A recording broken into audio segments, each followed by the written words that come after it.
Most traders try to predict price by guessing where it might go next, but the real edge comes from understanding when momentum actually shifts and when a new trend has real strength behind it. And that's exactly what we're focusing on in this video, because I'm going to show you how I use a regression-based indicator to identify trend direction early, filter momentum properly, and enter trades with confirmation instead of guessing tops and bottoms. The indicator we're using is called the Regression Slope Oscillator by Big Beluga, and it's built using multiple linear regression models, which already makes it very different from most basic momentum indicators.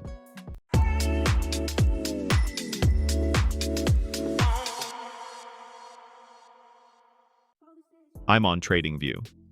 To add the indicator to your chart on TradingView, just click on Indicators and search for Regression Slope Oscillator by Big Beluga. And once you add it, you'll see it appear below the chart as a smooth oscillator with a center line. Now, at its core, this indicator is based on linear regression, which is a statistical method used to model direction and slope based on historical data. And in simple terms, instead of reacting to price after it moves, regression helps describe where price is already leaning. Which is why regression-based tools are so effective in financial markets when they're used correctly. What makes this indicator even more powerful is that it doesn't rely on just one regression length, but instead calculates multiple regression slopes over different look-back periods and then averages them into a single oscillator, which helps reduce noise while still staying responsive to real momentum shifts. Now let's break down what we're actually looking at here, because understanding this part is critical. This main line is the regression slope oscillator, and it moves above and below the zero line.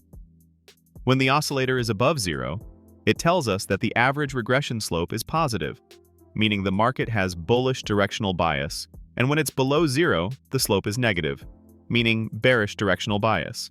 Unlike many oscillators that whip around the center line and give constant false signals, you'll notice that when price is trending, this oscillator tends to stay cleanly on one side of zero for extended periods, which is exactly what we want for trend context.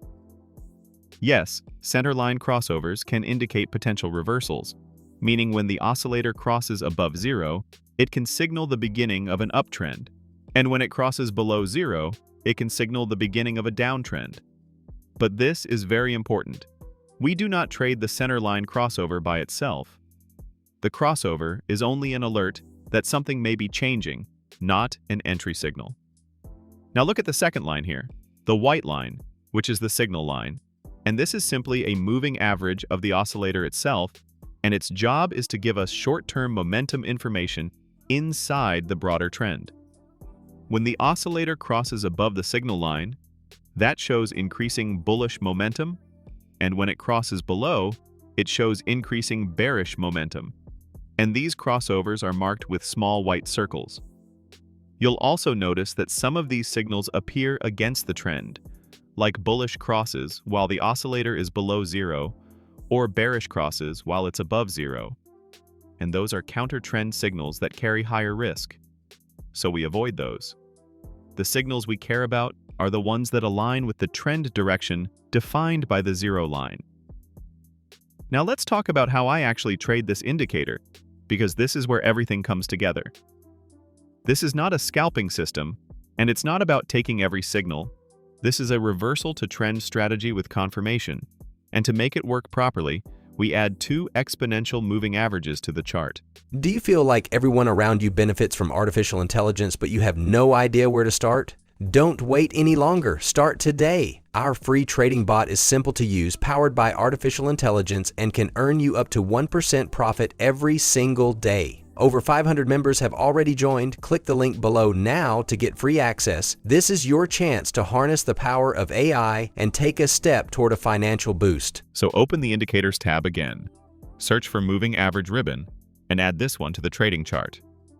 Open the settings from here. Change both these to EMA. Change the first one to EMA 5, and the second one to EMA 13.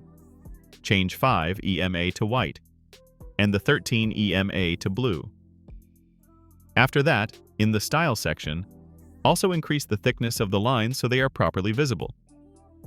These are going to be all the changes we will be doing for this indicator. Now, Let me walk you through a detailed sell trade example first. The first thing we want to see is the regression oscillator crossing below the zero line, which tells me that the average regression slope has turned bearish and that a trend shift may be starting. But at this point, we do nothing. We don't enter yet because price can still continue higher if the previous uptrend is strong. Next, we wait for a pullback. And if bearish momentum is real, price will stall and pull back instead of continuing higher. During this pullback, you'll notice two things happen at the same time. The fast EMA crosses above the slow EMA, and the oscillator moves above the signal line, which tells me this is a corrective move, not a reversal back to the upside. Now comes the confirmation step, which is the most important part.